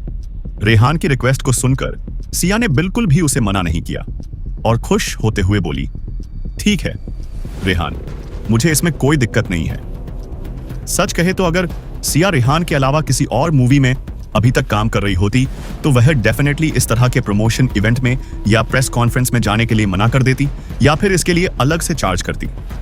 पर यह तो रेहान था जिसके ऊपर सिया अपना दिल हार कर बैठी थी। ऐसे में वह तो बस इंतजार करती थी कि कब रेहान उससे कुछ करने को कहे और वह खुशी खुशी उसके लिए वह काम कर जाए। इतने सारे लोगों को संभाल पाना डायरेक्टर नवीन के लिए बहुत ज्यादा मुश्किल हो रहा था और रेहान भी यह बात समझ पा रहा था। इसीलिए उसने सिया और अवनी को बाहर जाकर प्रेस कॉन्फ्रेंस में डायरेक्टर नवीन की मदद करने के लिए कहा। इस बात को सिया ने भी होकर मान लिया और अवनी को लेकर बाहर चली गई। सिया और अवनी के साथ बहुत सारे गार्ड्स भी थे ताकि उन्हें प्रोटेक्ट कर सकें। उन दोनों के आते ही पूरी प्रेस कॉन्फ्रेंस भी एक अलग ही सरगर्मी का माहौल हो गया। किसी को भी उम्मीद नहीं थी कि यहां आकर वे लोग दो वर्ल्ड क्लास सेलिब्रिटी से मिल पाएंगे। तभी वहां खड़े लोगों के बीच अलग अलग तरह की बातें होने लगी। कोई कह रहा था, इन दोनों को देखकर ऐसा लग रहा है जैसे अभी स्वर्ग में हूं, जल्दी से इनका क्लोज एंगल से फोटो लो, जल्दी करो, यह मौका दोबारा नहीं मिलेगा। उन दोनों के मीडिया के सामने आते ही जो फ्लैशलाइट थी वह बार बार सिर्फ उन दोनों के ऊपर ही गिर रही थी। लग रहा था जैसे वह फ्लैशलाइट एक जगह आकर अटक गई हो। अभी तक जिस डायरेक्टर नवीन की बातें सुनने के लिए वह सभी रिपोर्टर इकट्ठा हुए थे। सिया और अवनी को देखकर वह लोग तो डायरेक्टर नवीन को भूल ही गए थे। ए फ्लैट। डायरेक्टर नवीन साइड में खड़े होकर स्टेज पर चल रहा था। यह तमाशा आराम से एंजॉय कर रहे थे। यस यार, अवनी और सिया को तो इस तरह की सिचुएशन हैंडल करने की पूरी तरह से आदत थी और यह सब उनके काम का ही एक हिस्सा भी था। जब इस वक्त रिपोर्टर्स ने चारों तरफ से उन दोनों को खेल लिया तो वह लोग बिल्कुल शांत नजर आ रही थी। उन लोगों को देखकर ऐसा लग रहा था जैसे उन लोगों को कोई दिक्कत नहीं हो रही है। वही बिल्कुल सेम सिचुएशन कुछ देर पहले डायरेक्टर नवीन के साथ हुई थी, जहां उनकी हालत खराब हो गई थी। तभी रिपोर्टर ने पूछा, अवनी और सिया, क्या आप दोनों यहां पर स्पेशलिस्ट प्रेस कॉन्फ्रेंस में आए हैं? क्या आप दोनों बता सकती हैं कि आप दोनों ने इसी फिल्म प्रोडक्शन को क्यों चूज किया? अवनी, और आप दोनों ही सेम लेवल की सुपरस्टार है। ऐसे में क्या एक ही मूवी में काम करने से आप लोगों के रोल्स में या फिर इमेज में कोई कॉन्फ्लिक्ट तो नहीं आ रहा है? सिया, हमने सुना है कि आपका वह इनविजिबल मैन इसी मूवी का इन्वेस्टर है और अब एक और सुपरस्टार इस मूवी में काम कर रही है। क्या आपको कोई जलन नहीं हो रही है? सिया और अवनी ने देखा कि यह रिपोर्टर हर तरह के सवाल उनसे पूछ रहे हैं और उनकी पर्सनल लाइफ को भी इसमें घसीट रहे हैं। तो उन दोनों ने एक दूसरे को देखकर एक अंडरस्टैंडिंग बनाई और डिसाइड किया कि सिया ही इन सारे सवाल का जवाब देगी। सिया ने माइक हाथ में लिया और एक गहरी लंबी सांस लेकर कहा, आप सभी लोग पहले आराम से बैठ जाए और मुझे बोलने का मौका दीजिए। यह बात सच है कि अवनी भी अब डूम्सडे लीजेंड फिल्म क्रू का हिस्सा है और जैसा आपने पूछा तो मैं आपको बता दूं कि अवनी और मैं बेस्ट फ्रेंड्स हैं और हमारे बीच में जलन जैसी कोई भावना नहीं है। जब वहां खड़े रिपोर्टर ने सुना कि अवनी और सिया बेस्ट फ्रेंड है तो सभी के होश उड़ गए, क्योंकि दो सुपरस्टार, खास करके लड़कियां, कभी भी बेस्ट फ्रेंड नहीं हो सकती। ऐसा कल्चर और सोच इस इंडस्ट्री में शुरू से चली आ रही थी। पर कहीं ना कहीं रिपोर्टर का सवाल पूछना भी सही था, क्योंकि सियाज इतनी बड़ी सुपरस्टार को हार्ड करने के बाद कोई भी इन्वेस्टर दूसरी सुपर को हायर क्यों करेगा, वह भी यह जानते हुए कि इनकी सैलरी फिल्म की कॉस्ट को बढ़ा सकते हैं। तभी एक रिपोर्टर ने सिया से पूछा, यह सब तो ठीक है, पर क्या आप मुझे इंटरनेट पर चल रहे आपके उस रूमर बॉयफ्रेंड के बारे में बता सकती है, जिसे लेकर सभी लोग अभी तक कंफ्यूज हैं? रिपोर्टर के इस सवाल से सिया बिल्कुल नहीं घबराई। उसने बहुत ही शांति से उस रिपोर्टर को जवाब देते हुए कहा, सॉरी, मैं आपको उनके बारे में नहीं बता सकती। वह कोई पब्लिक फिगर नहीं है और उनकी आइडेंटिटी भी काफी प्राइवेट मैटर है। इसीलिए सच कहूं तो मेरे पास कोई अधिकार नहीं है कि मैं सबके सामने बिना उनकी मर्जी के उन्हें आपके साथ इंट्रोड्यूस करूं। और एक बात और जो मैं सभी को बताना चाहती हूँ, मैं और वह सिर्फ एक अच्छे दोस्त हैं और इससे ज्यादा कुछ भी नहीं। और हम लोगों के बीच ऐसा कुछ भी नहीं है जैसा इंटरनेट पर बताया जा रहा है। इस बात का जवाब देती हुई कहीं ना कहीं सिया भी थोड़ा सा दुखी थी, क्योंकि वह उसे पसंद तो करते थे, पर अभी तक इनमें से किसी ने भी इस बात को एक दूसरे के सामने नहीं माना था। और फिर सिया नहीं जानती भी नहीं थी कि रेहान उसे पसंद करता भी है या नहीं। और फिर अगर रेहान और सिया मान भी लेते हैं कि यह एक दूसरे को पसंद करते हैं, तो भी किया इस बात को पब्लिक में नहीं आने देगी, क्योंकि वह अभी भी अपने करियर को आगे बढ़ने देना चाहती थी। और सब लोग जानते थे कि चाहे कोई कितना भी अनुमान लगा ले, जब तक सिया या रेहान में से कोई एक इस बात को कंफर्म नहीं करेगा, तब तक यह बात सिर्फ एक अफवाह बनकर ही रह जाएगी। यह टाइम सिया के करियर का राइजिंग टाइम था और वह बिल्कुल नहीं चाहते थे कि रिलेशनशिप जैसी बातें उसके नाम के साथ जुड़े और इसका असर उसके करियर पर पड़े, क्योंकि आज भी हमारी इंडस्ट्री में इस तरह के एक्टर्स का करियर ज्यादा अच्छा नहीं चलता, जो शादीशुदा हो या फिर किसी के साथ रिलेशनशिप में हो। और यह बात तब जाकर और ज्यादा लागू हो जाती है जब एक्टर्स कोई फीमेल सेलिब्रिटी हो। जब रिपोर्टर्स ने देखा कि सिया से उन्हें कोई भी ऐसी बात पता नहीं चल पाई है जिन्हें वह मसाला लगाकर अपने चैनल पर दिखा सके, तो फिर उन लोगों ने अपना माइक्रोफोन अवनी की तरफ घुमा दिया, जो अभी तक शांति से सिया के बगल में खड़ी थी। तभी एक रिपोर्टर ने पूछा, मिस अवनी, हम आपसे जानना चाहते हैं, आखिर आपने इसी प्रोडक्शन की फिल्म को क्यों चुना? क्या इसके पीछे कोई खास वजह है? यह सवाल सुनकर अवनी ने बहुत ही शांति से कहा, असल में मैं इस मूवी के इन्वेस्टर के एहसानों तले दबी हुई हूं मिस्टर कार्तिक, जो अपने आप में एक बेहद उम्दा इंसान है। उनके लिए यह फिल्म करके मैं उनका यह एहसान कुछ हद तक चुकाना चाहती हूं। अवनी का यह जवाब सुनकर वहां खड़े रिपोर्टर बहुत ज्यादा एक्साइटेड हो गए। उन लोगों ने तुरंत अवनी से क्रॉस क्वेश्चन करते हुए पूछा, क्या हम जान सकते हैं कि क्या यह वही आदमी है जिसे इंटरनेट के ऊपर सभी लोग मिस सिया का रूमर बॉयफ्रेंड बता रहे हैं? अवनी ने बिना कुछ सोचे मुझे तुरंत जवाब दिया। हाँ, इतना सीधा और सटीक जवाब पाकर सभी रिपोर्टर बहुत ज्यादा एक्साइटेड हो गए। असल में यही तो रिपोर्टर जानना चाहते थे। उन लोगों ने जल्दी से चारों तरफ से अवनी को घेर लिया और उससे सवाल जवाब जारी रखा। क्या आप हमें बता सकती हैं कि आप लोगों के बीच में रिश्ता कैसा है? मेरा मतलब है कि क्या आप दोनों के बीच अच्छा रिश्ता है? आप मिस सिया की बेस्ट फ्रेंड है, तो क्या आपका भी उनके रूमर बॉयफ्रेंड से किसी तरह का कोई रिश्ता है? क्या आप इस फिल्म के अंदर मिस सिया के साथ कंपटीशन करने वाली है? जब डायरेक्टर नवीन ने देखा कि इन सभी रिपोर्टर के सवाल लगातार बहुत ज्यादा खराब होती जा रहे हैं, तो उन्होंने तुरंत बीच में ही थोड़ा जोर से चिल्लाते हुए कहा, बस बहुत हो गया, अब आप सब लोग शांत हो जाए। असल में इन रिपोर्टर्स में जानबूझकर कुछ मिर्च मसाला ढूंढने के लिए इस तरह के सवाल अवनी और सिया से पूछे थे, और उन लोगों को सिर्फ अपने चैनल की टीआरपी से मतलब था। इसीलिए इस प्रेस कॉन्फ्रेंस को उन लोगों ने एक ड्रामा प्लेस बना दिया था। डायरेक्टर नवीन ने सबसे कहा, ऑल राइट, अब हम लोगों को वापस काम पर जाना चाहिए। यह प्रेस कॉन्फ्रेंस यहीं पर खत्म होती है, आप सब लोग अब जा सकते हैं। डायरेक्टर नवीन बिल्कुल नहीं चाहते थे कि रिपोर्टर इसी तरह के सवाल पूछते रहे, वरना शायद उनके लिए भी प्रेस कॉन्फ्रेंस को खत्म करना मुश्किल हो जाता। यह सुनते ही सभी रिपोर्टर तिलमिला गए। उन लोगों ने डायरेक्टर नवीन से बार बार कहा कि उन्हें आखिरी क्वेश्चन पूछने दिया जाए। असल में उन सभी रिपोर्टर के सामने डायरेक्टर नवीन की इमेज एक गुस्से और खड़ूस इंसान की बनकर आ रही थी, जिसकी वजह से सभी रिपोर्टर बहुत ज्यादा असंतुष्ट थे, क्योंकि वह लोग बस अब कुछ इंटरेस्टिंग सा पूछने जा ही रहे थे। और तभी डायरेक्टर नवीन वहां आकर सब कुछ रोक चुके थे। रिपोर्टर के इतना कहने पर भी डायरेक्टर नवीन ने उन्हें कोई मौका नहीं दिया और अपने बॉडीगार्ड्स को ऑर्डर दिया कि तुरंत इन दोनों सुपरस्टार को वापस वेन्यू पर लेकर जाएं, जहां पर शूटिंग चल रही है।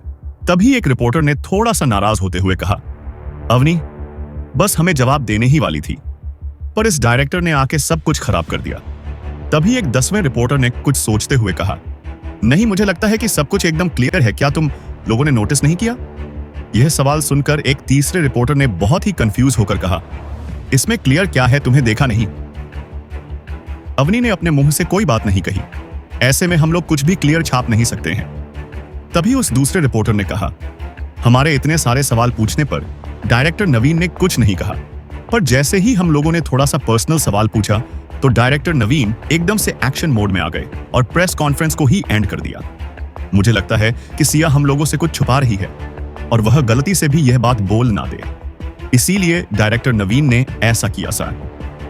तब कर बाकी रिपोर्टर्स को समझ आया कि उन लोगों ने कितनी बड़ी बात नोटिस करने से छोड़ दी थी।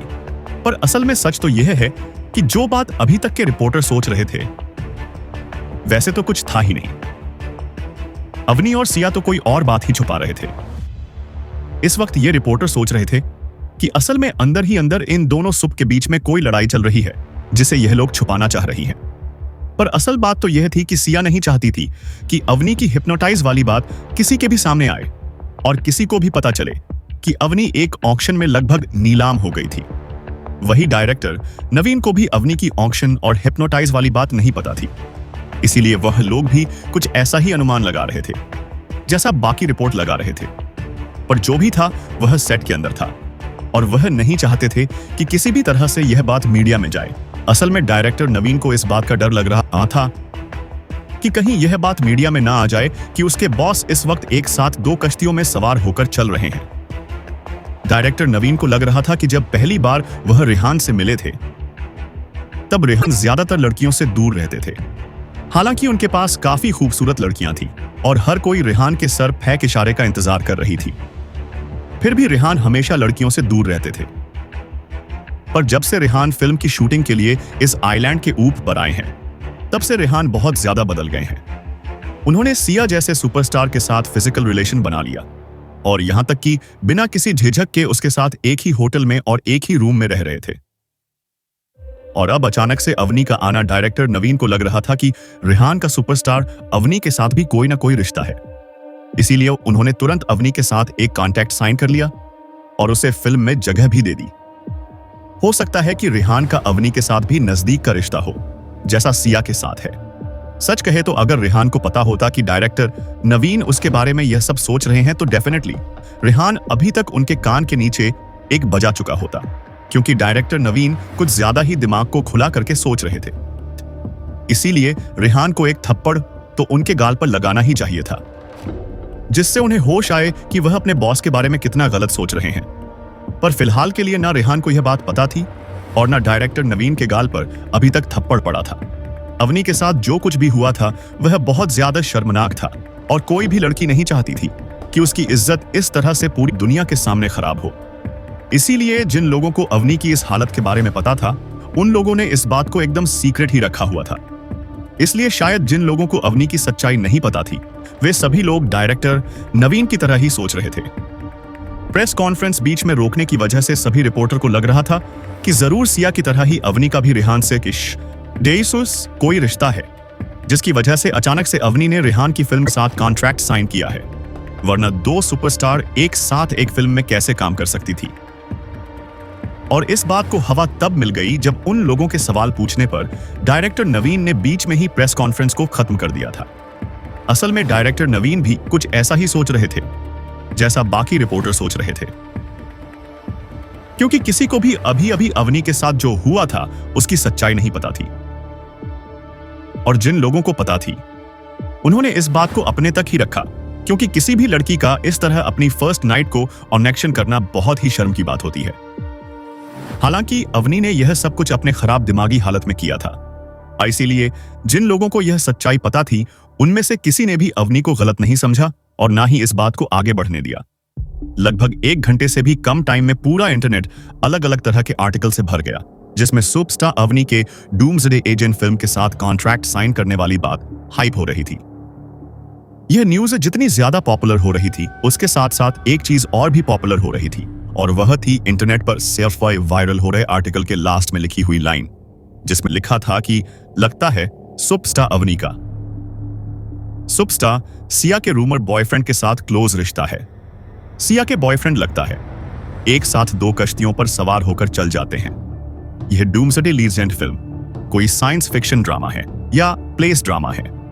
2 सुपरस्टार एक ही फिल्म में काम कर रही हैं और फिल्म के सेट के ऊपर अपने फेवर के लिए लड़ रही हैं। इस तरह की खबरों से पूरा इंटरनेट भर गया था और सबसे बड़ी बात, सिर्फ कुछ रिपोर्टर्स ही यह सब नहीं कह रहे थे, बल्कि बड़ी बड़ी मीडिया कंपनियां भी यही सब बातें छाप रही थी। जिन लोगों को अब तक लग रहा था कि यह सब कुछ फेक न्यूज है, अब उन लोगों को भी लगने लगा था कि सच में यह दुनिया बहुत खराब है।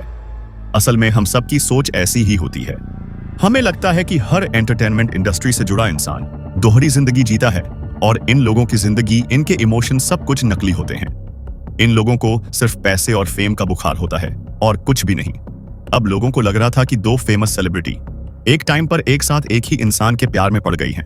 हालांकि अभी भी कुछ लोग थे जो मानने को तैयार नहीं थे कि उनके आइडल इस तरह की कोई भी हरकत कर सकते हैं। दूसरी तरफ यह बात अभिम को भी पता चली, जो इस वक्त मलाइका के साथ उसी आइलैंड के ऊपर था। वैसे तो अभिम कभी भी एंटरटेनमेंट स्किल की न्यूज के ऊपर ज्यादा ध्यान नहीं देती था। आज पहली बार उसने इस न्यूज को काफी ध्यान से पढ़ा था। अभिम ने बार बार अपने फोन की स्क्रीन को झूम करके उस खबर को पढ़ा और पूरी तरह विश्वास न करते हुए कहा, क्या अवनी भी उस रेहान के जाल में फंस गई?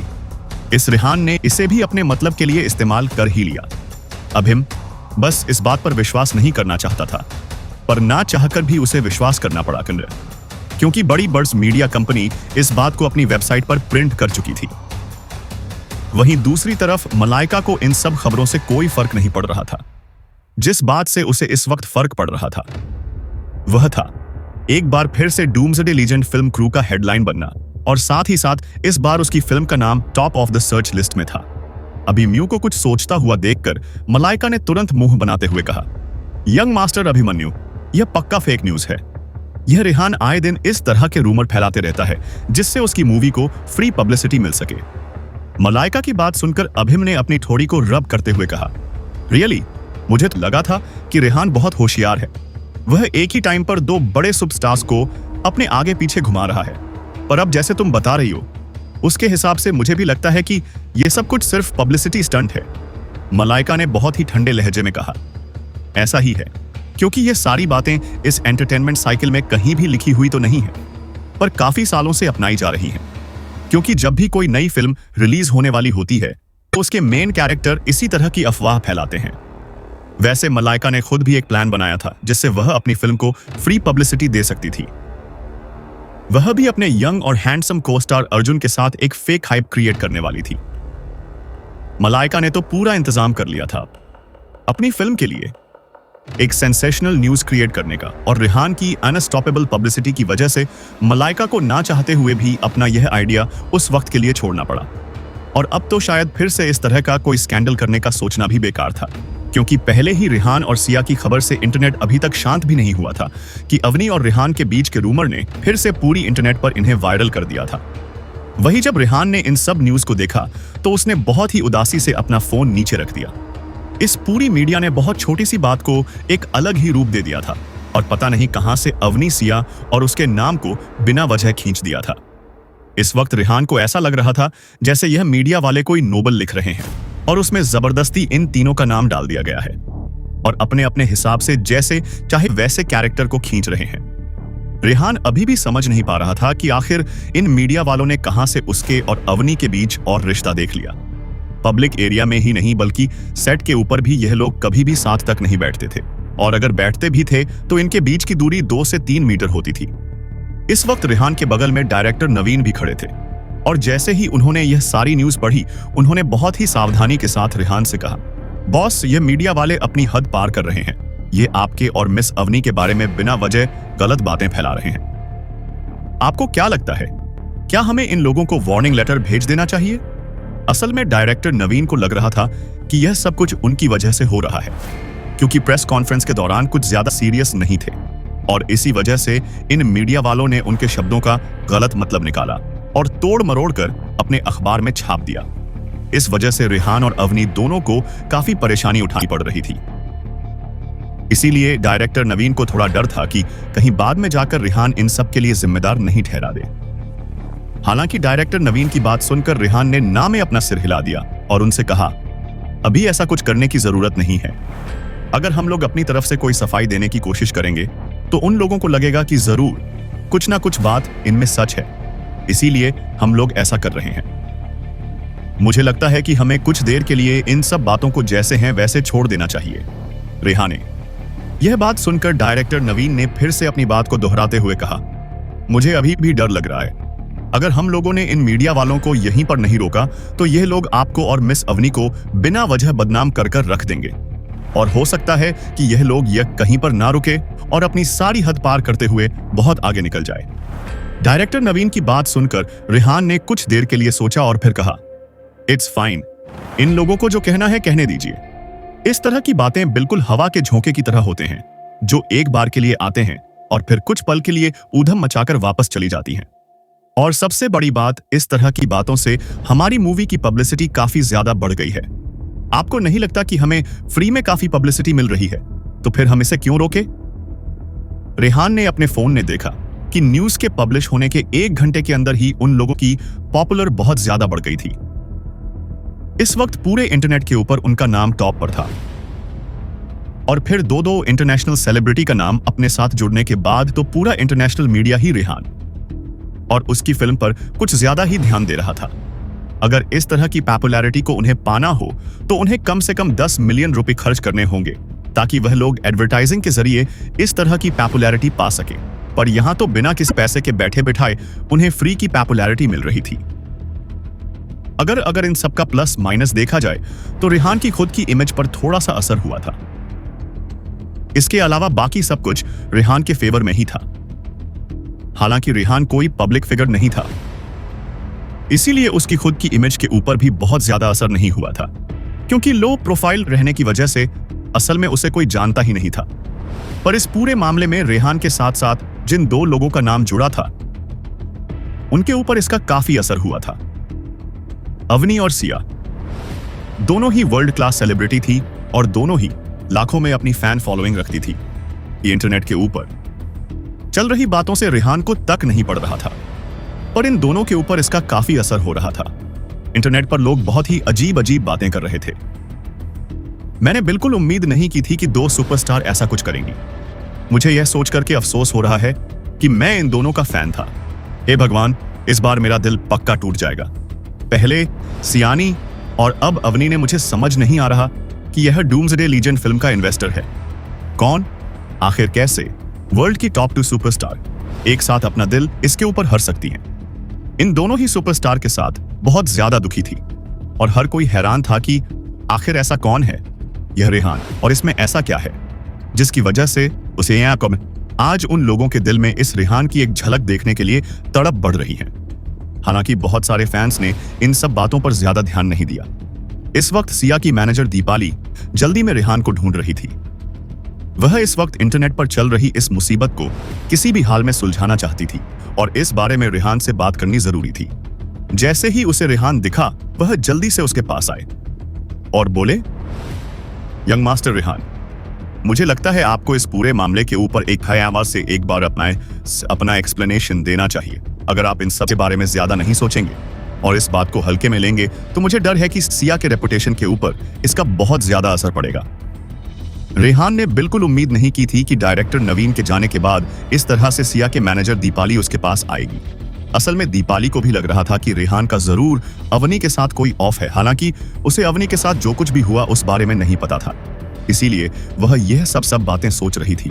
और इस वक्त भी दीपाली यह सोचकर रेहान के पास आई थी कि अवनी की तरह ही सिया भी अचानक से ही रेहान के साथ दिखने लगी थी, और जिस तरह से वह दोनों मीडिया के सामने आए थे वह सब कुछ बहुत ज्यादा अजीब था। दीपाली अपने मन में बहुत सारी चीजें लेकर बैठी हुई थी। उसे लग रहा था कि अवनी सिया की बेस्ट फ्रेंड है और अक्सर यह दोनों साथ घूमते फिरते हैं। ऐसे में अवनी का रेहान से मिलने का चांस काफी हाई है और इस बात में ज्यादा कोई हैरानी भी नहीं होगी। अगर आज उन दोनों के बीच में कोई रिश्ता निकल भी आए तो फिलहाल तो दीपाली की बात सुनकर रेहान ने अपने माथे को थोड़ा सा रब करते हुए मजबूर होते हुए कहा, किस तरह का एक्सप्लेनेशन देने की बात कर रही हैं आप? मुझे नहीं लगता कि मुझे किसी भी तरह के एक्सप्लेनेशन देने की जरूरत है। यह मामला बिल्कुल साफ है।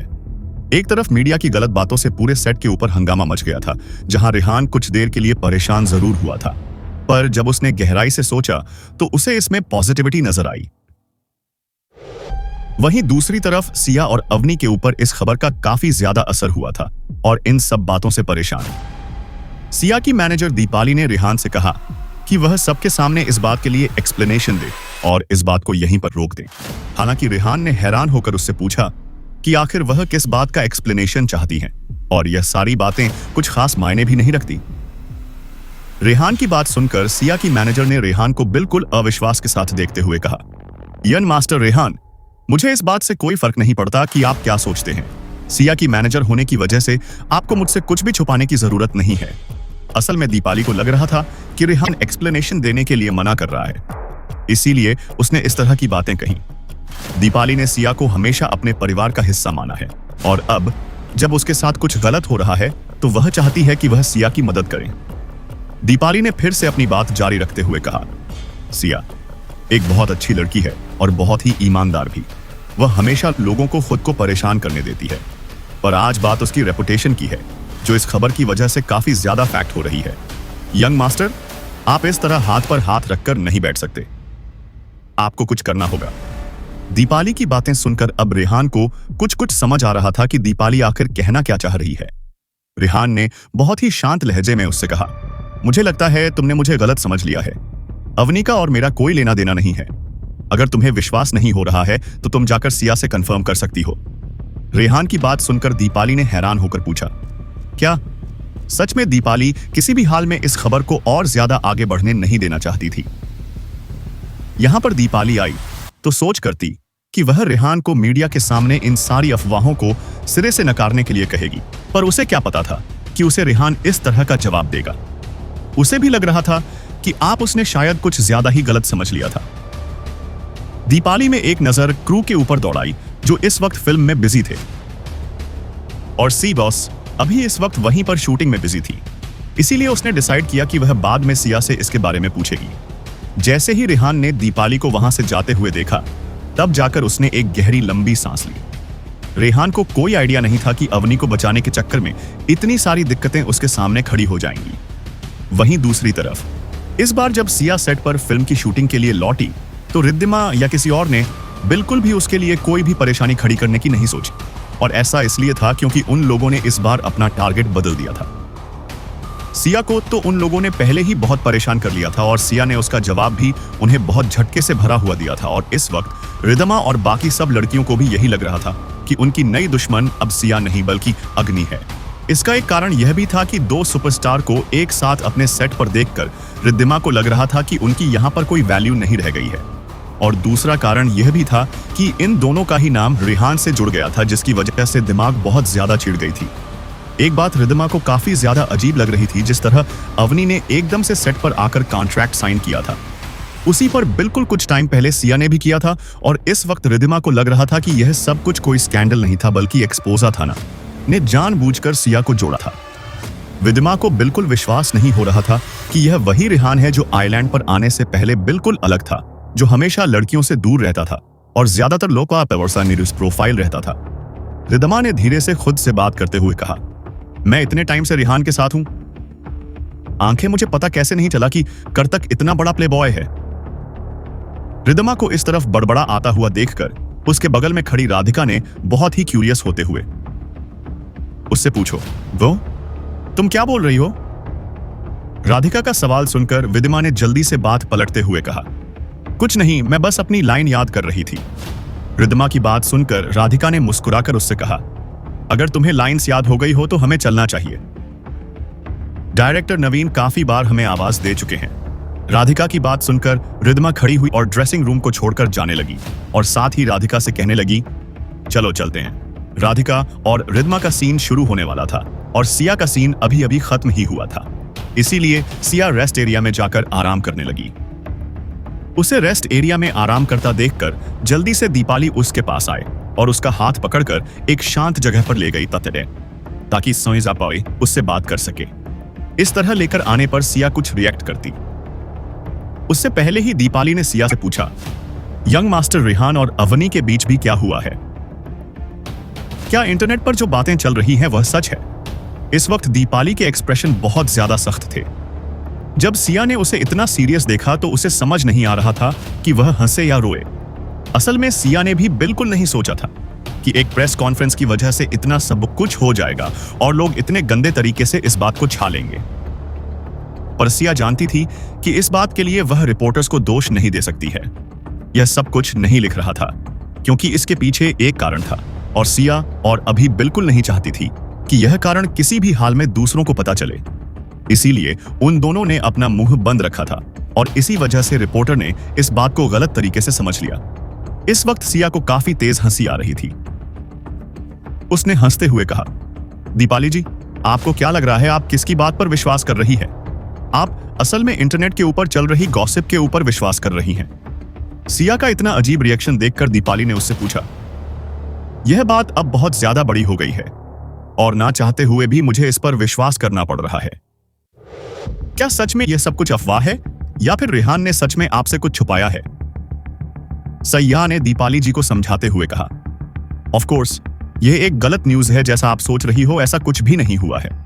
सिया की बात सुनकर दीपाली ने फिर से उससे पूछा, जो मैं सोच रही हूं अगर वह गलत है तो फिर सच क्या है? आप ही बताइए। यह सवाल सुनते कि सिया एकदम से चुप हो गई। वह किसी भी हाल में अवनी के साथ जो हुआ उसे नहीं बता सकती थी। हालांकि दीपाली सिया की सबसे खास मैनेजर थी और यहां तक कि उनका रिश्ता भी काफी ज्यादा खास था और सिया को पूरा विश्वास था कि अगर वह यह बात दीपाली को बताएगी तो वह कभी भी इस बात को बाहर नहीं जाने देगी। पर फिर भी यह बात अवनी की जिंदगी की बात थी और सिया नहीं चाहती थी कि यह बात अवनी की मर्जी के बिना किसी को भी पता चले। सिया को इतना सोचता होगा देखकर दीपाली ने फिर से पूछो, क्या तुम मुझे बताओ कि यह सबको क्या रहा है या फिर तुम मुझे बताना ही नहीं चाहती हो? सिया ने बहुत ही सोच समझकर दीपाली से कहा, दीपाली यह मैटर पूरी तरह से अवनी से जुड़ा हुआ है, पर फिर भी मैं आपको कुछ भी इस बारे में नहीं बता सकती हूं। इन शॉर्ट अगर मैं आपसे कहूं तो आप सिर्फ इतना समझ लीजिए कि रेहान और आदमी के बीच में ऐसा कोई भी रिश्ता नहीं है जैसा इंटरनेट पर बताया जा रहा है। और इस बात की मैं आपको गारंटी दे सकती हूं। जब दीपाली ने देखा कि सिया उसे असली कारण नहीं बताना चाहती है तो उसने भी फिर ज्यादा जोर नहीं दिया, पर वह इस बात से खुश थी कि अवनी यहां पर सिया से कोई मुकाबला करने नहीं आई है। पर फिर भी दीपाली के मन में एक बेचैनी सी थी। उसने बहुत ही स्ट्रीट होते हुए सिया से कहा, जब तुम कह रही हो कि ऐसी कोई बात नहीं है तो मैं तुम पर विश्वास कर लेती हूं, पर तुम्हें अभी भी बहुत सावधान रहना होगा। ऐसा बिल्कुल मत सोचना कि तुम और अपनी बेस्ट फ्रेंड हो, इसलिए अब नहीं तुम्हें कभी भी धोखा नहीं देगी। जब बात रिश्तों की आती है तो हर कोई सेल्फिश हो जाता है, इसीलिए मैं नहीं चाहती कि तुम्हें किसी भी तरह आगे जाकर कोई भी दुख हो। दीपाली की बात सुनकर सिया ने उससे कोई बहस नहीं की, बल्कि मुस्कुराती हुए सिर्फ इतना कहा, ठीक है मैं समझ गई। अपनी बातें पूरी करने के बाद सिया वापस शूटिंग करने के लिए लौट आए। स्टूडियो की सेट के ऊपर जितने भी लोग थे उनमें से किसी से भी इंटरनेट पर चल रही बात छुपी नहीं थी। हर कोई मीडिया की हर एक बात और बहस जानता था और कहीं ना कहीं इस बात को मानता भी था कि उनके बॉस अचानक से 2 बार इतनी बड़ी स्पष्टता को लेकर आए हैं तो कुछ ना कुछ बात जरूर है। मैंने सुना है कि कल हमारे बॉस ने पर्सनली अवनी के लिए होटल में एक रूम बुक किया था और खुद भी कल पूरे दिन होटल में ही रुके थे। तो फिर आज रात हमारे बॉस कहां सोएंगे? यह कहना तो मुश्किल है। इतना कहा जा सकता है कि सिया और अवनी के बीच में काफी अच्छी अंडरस्टैंडिंग है और दोनों बेस्ट फ्रेंड भी हैं। तो हो सकता है कि यह दोनों हमारे बॉस को इतना कहकर वह आदमी वहीं पर चुप हो गया। क्रो में सिर्फ ऑर्डिनरी एम्प्लॉय ही नहीं बल्कि छोटी स्टार भी यही सारी बातें कर रहे थे। जब रेहान ने देखा कि उसके सारे एम्प्लॉय उसकी तरफ देखकर कुछ बात कर रहे हैं तो रेहान को बहुत ज्यादा अजीब फील हुआ। लगभग शाम होने को आ गई थी और ताजमहल 5 स्टार होटल से वहां के मैनेजमेंट ने अपने कुछ आदमियों को रेहान के पास भेज दिया था, यह बताने के लिए कि सेट पूरी तरह से तैयार है और वह लोग पार्टी कर सकते हैं। आज पूरे दिन इतनी ज्यादा गॉसिप हुई थी कि किसी को याद ही नहीं था कि आज रात पार्टी भी होने वाली है। वह तो जब उन लोगों ने होटल के लोगों को देखा तब जाकर उन्हें याद आया। अब सभी लोगों ने अपने इन इमोशंस को कंट्रोल किया और जल्दी जल्दी सभी लोग बीच की तरफ भागने लगे। रेहान ने अपने ब्लैक किंगडम सिक्योरिटी गार्ड को भी कह दिया था, फिर भी लोग जाए मेहनत ना करें और पार्टी को एंजॉय करें, क्योंकि ताजमहल 5 स्टार होटल में पहले ही अपनी तरफ से सिक्योरिटी गार्ड लगा दिए थे। आज की पार्टी में 4200 से भी ज्यादा लोग एक साथ उस बीच के ऊपर इकट्ठा हुए थे और पूरी पार्टी में काफी शोर शराबा और एक्साइटमेंट नजर आ रही थी। वही बीच पर समुद्र के पास कुछ बोट भी खड़ी थी जो दूसरी तरफ से उस बीच के ऊपर आए थे। उनमें से एक बोट के ऊपर अभिम भी था। आज रात अभिम मलाइका के साथ वहां पर आया था, पर जैसे ही उसने उन पुराने और जाने पहचाने चेहरों को फिर से देखा तो उसका चेहरा लटक गया। सच कहे तो अभिम को रेहान से ज्यादा वहां खड़ी उन 2 सुपर मॉडल से जलन हो रही थी, क्योंकि उन्होंने अभिम को छोड़कर रेहान को चुना था और इस वक्त अभिम को मलाइका से ही काम चलाना पड़ रहा था। जो मेकअप करने के बाद भी बस ठीक ठाक दिखती थी, और अगर वह मेकअप उतार दे तो असली रूप में और भी ज्यादा बदसूरत लगती थी। वह चाहे जो भी कर ले, पर फिर भी वह अमेई, अवनी और सिया की तरह जवान नहीं दिख सकती थी, क्योंकि वह भी जानती थी कि अब वह 30 प्लस हो चुकी है और उसका चेहरा इतना सुंदर नहीं रहा जितना 2021 साल की लड़कियों का होता है। अभिम इस वक्त अपने साथ कुछ खूबसूरत और यंग मॉडल्स को लेकर आया था, ताकि वह अपने मन को बहला सके। जिस बोट में वह आया था उसमें मलाइका के अलावा यह सारी लड़कियां भी थीं। इन सारी लड़कियों में यंग मास्टर अभिम के बारे में सुना हुआ था, और वह जानती थी कि अभिम बहुत फेमस और बड़ा है। इसीलिए वह सारी लड़कियां इसी कोशिश में लगी हुई थी कि किसी भी तरह से वह अभिम को खुश कर दे।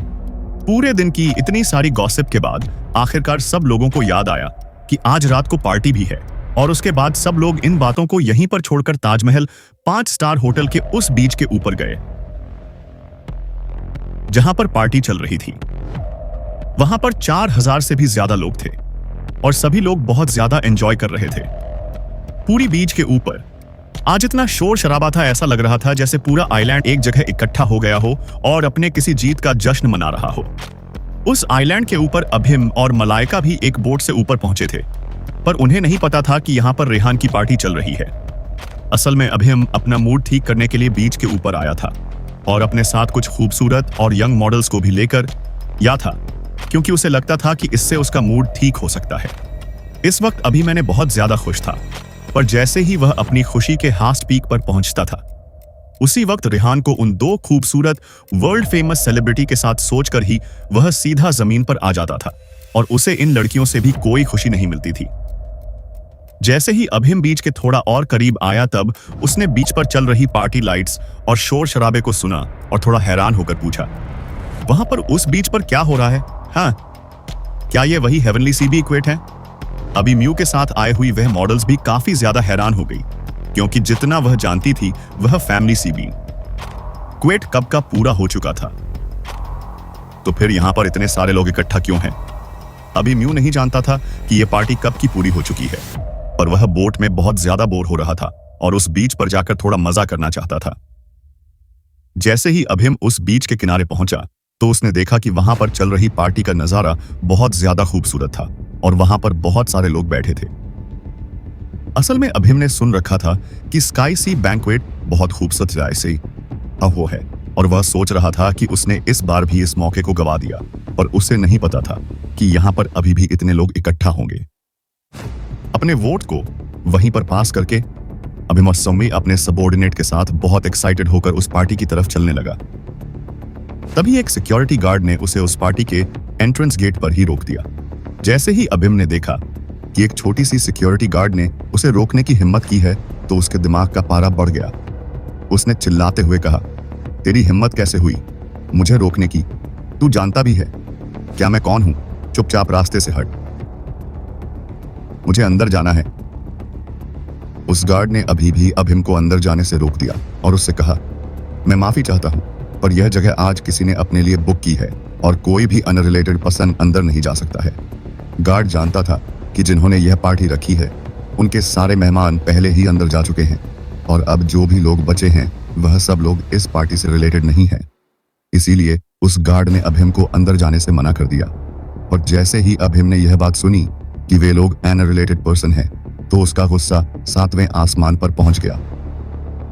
उसने गार्ड पर चिल्लाते हुए कहा, क्या बदतमीजी है? किसी में इतनी हिम्मत नहीं है कि वह मुझे अंदर जाने से रोक सके।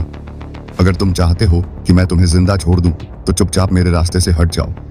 अभी म्यू के साथ उसके जो आदमी आए थे, वे लोग भी बिना वजह शेखी मारने लगे। वो बच्चे हट जा, रास्ते से। तू जानता भी है कि यह यंग मास्टर अभी म्यू है।